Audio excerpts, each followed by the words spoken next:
We have done it again. We have had a whole week. Over these past 5 trading days, the S&P 500 was up 0.57%, giving us a plus 0.3 week over week. It's not much, but was nice to eke out a little gain. The Nasdaq too was up 0.35% in the past 5 trading days, but only plus 0.07% week over week, and looking pretty flat. 0.76 for the Russell, with 0.59 week over week, with some pretty noticeable outperformance for small caps this week, although everything was fairly flat. The FTSE 100 plus 0.17 over the past 5 days, and week over week 0.01%, almost perfectly flat. The DAX down 0.46%. And the Shanghai Composite really not looking too good, down 1.92%. In Canada, we are beginning to see how Prime Minister Mark Carney is settling into the role, and what direction he intends to take the country. Now, I by no means wish to denigrate all of the hard work Justin Trudeau has done. He's done a whole lot of work apologizing for things. Sorry. But Mark Carney led the Bank of Canada and the Bank of England, so much so that he has been called the Dark Lord of the Bank of England.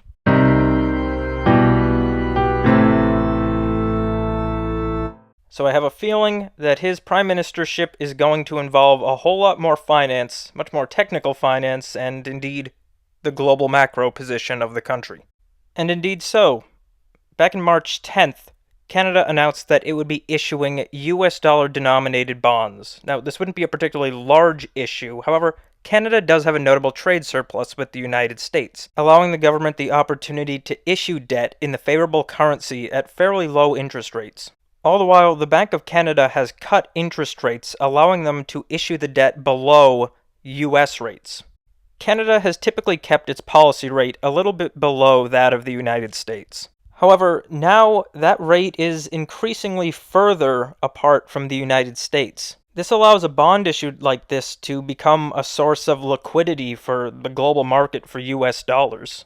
And as the market for US dollars has gotten tighter over the years, particularly with the switch to the secured overnight funding rate, this looks like it could be an avenue to inject some liquidity back into the system that is beginning to struggle. Now again, this bond issue isn't particularly large, and I doubt will make much of a dent in the US dollar market. But I consider this the sort of thing to keep an eye on, as it's going to be very interesting to see what these offshore institutions are going to do in this constrained US dollar environment. Meanwhile, back to our old friend Jerome Powell, it was announced that there will be no Fed rate cuts. Well, none for this meeting. The door for more rate cuts later in the year was left open. And the equity markets seem to not really have much of a response to it. Meanwhile, the White House has indicated that it very much wants rate cuts. Now, much has been made that there's some big fight between the White House and the Fed, and I don't think this is the case. But particularly as Treasury Secretary Scott Bessent faces down a lot of debt that was issued on the short end of the curve that needs to be rolled over, and the administration seeks to reduce government expenditure. There's a real tension between the need to refinance debt and reduce government expenditure on the one hand, and how much uncertainty is in the global macro environment on the other. Jerome Powell and the Fed more broadly have just shown themselves to be generally cautious, and this is a very uncertain time. I don't think the Fed wants to cut, particularly in case trade policy ends up decreasing supply and leads to an inflationary impulse. And Powell has certainly shown aversion to the easy money policies of the past. I don't think the Fed and the White House are at odds with each other, and in fact on many macro issues I think they're generally aligned. But the Fed is a whole lot more cautious and wants to see how things go first. They don't know how these executive policies are going to work out. And many times over the past several years, I have thought that the Fed made the right decision but made it very late. Like driving down the highway, and then you have an exit on your right, so you turn right, but it's a mile late, so you crash into the side of the road. But it was the right turn, technically. There's not too much that I'm really getting from this decision, except I think that this is a cautious Fed. Back over to the Ukraine aid question from last week. Remember the one where the EU said, "Yes, we must send more money to the Ukrainians." Yeah, we need to send them more money. Oui, more money is required. To which the Hungarians said, "No, we have sent enough money to Ukraine." Well, now we are getting reports that Italy, Spain, And Portugal might not be so on board with all of the aid as well. And now we have the EU member states beginning to fracture more and more. While some of the EU are calling for even more and more integration, some even calling for the consolidation of debt and bringing everything under the ECB. Meanwhile, talks of the digital euro continue to increase. And this is really setting up a fundamental divide, with the strong EU supporters on the one hand trying to bring everything closer together, and some of the member states and their populations on the other resisting the EU and beginning to move away from it. All the while, I'd come back to this spend not really even being possible for Europe. So I don't really know what they can do. Some of the EU member states can try to consolidate and may have to resort to more and more drastic measures to make it happen. But in doing so, they're just going to push other countries further away. And with these financial requirements being broadly untenable, does that just leave them the option to collapse everything into one new super Europe? For some of them, that looks like it's their plan. One bet I'm pretty confident making on this is that this tension is not going to be resolved easily, and I expect it to continue to expand. And over these past few months, we've increasingly been hearing more and more from various European countries about a willingness to send direct military force to Ukraine. The UK and France in particular have become very economically involved in Ukraine, and beyond that, the continental order is very much wrapped up in this. And with these divides in the EU over aid, this looks to be symbolic of a larger divide over how countries stand on the broader continental order itself. Something that I really wanted to show before going to the last screen is this. Now, we most often look at what's going on in financial markets by its base currency. We're looking at the US stock indices and seeing how has it changed priced in US dollars. Or we're looking at the FTSE 100, how many pounds is it worth at a given time. But that's not really necessarily fair, since in global finance, everything is really relative to each other. The denominator could be anything. Since economics is really a study of resources, and ultimately at the end of the day, what are we doing but exchanging resources, it's interesting to see how something looks when priced in different things.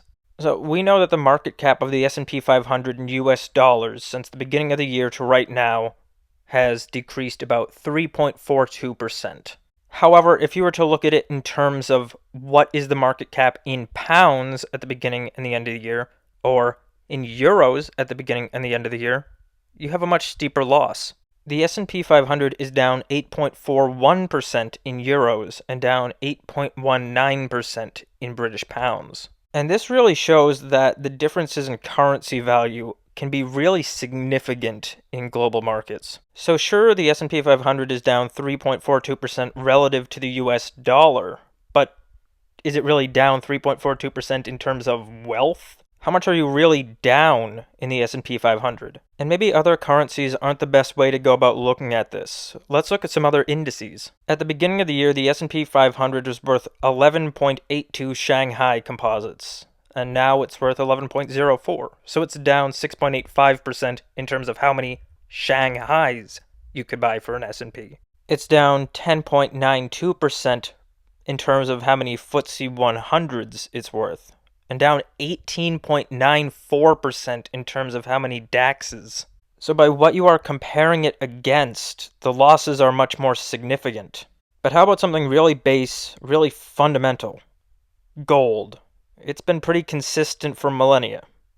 At the beginning of the year, the S&P 500 was worth 19.72 billion ounces of gold and is now worth 16.82 billion. So it's down 14.71%. And yes, this does begin to become a more philosophical realm of economics. Is gold truly base stuff? Is that really the right way to think about it? Well, humans for a long time have. And that doesn't mean they're right, but in a market where it is you and all the other market participants, the fact that that is what so many other people think does hold its significance in the market. So I think that this is a worthwhile exercise to do, to look and see where is wealth actually going. Where is wealth leaving? Relative to each other, what is worth more, what is worth less? And that can give an indication of what's happening on the macroscape. I think that this is really a fantastic tool. There are only a few real fundamental ideas that I have with this one. The first is a continuing theme: Europe's divisions. It was one thing when we were just seeing Eastern and Western countries dividing, but now we're starting to see a rift form along the Mediterranean. And historically, this makes sense. The Mediterranean has always had its differences with Northern and Central Europe, with its own different economic histories as well. It would make sense that there would be rifts forming here after the East-West began to emerge. And while some of Europe is trying to bring itself closer together and make a stronger EU with stronger international institutions, it makes sense to me that these would be places that we would continue to see more division from the rest of the European Union. Next is dollar availability. You have the Fed, you have trade policy from the executive branch, you have federal spending, and you have the availability of US dollar denominated debt in the global market. There are a lot of institutions in the world that depend on cheap, readily available, and liquid US dollars in order to function. Over the past few years especially, we've begun to see these institutions and systems, and if this strain continues, I expect to see failures at the least, and more broadly, reordering of the entire global markets, but that is a longer process. In the meantime, it's going to be very worthwhile watching where dollars come from and what their availability is. Just by watching how starved for dollars the global banking system is, that can tell you a whole lot about how really the world is going to work. And last is where is wealth, and that's that last screen that I showed. It's very worthwhile pricing things in terms of other things. Because in macro, it's really a denominator question. What is everything worth relative to everything else? And you can tell a lot about what's going on in the world by doing exercises like this. It's very worthwhile to keep track of what everything is worth in the broader scheme of global markets and not just paying attention to local currency. And that was the stuff that happened.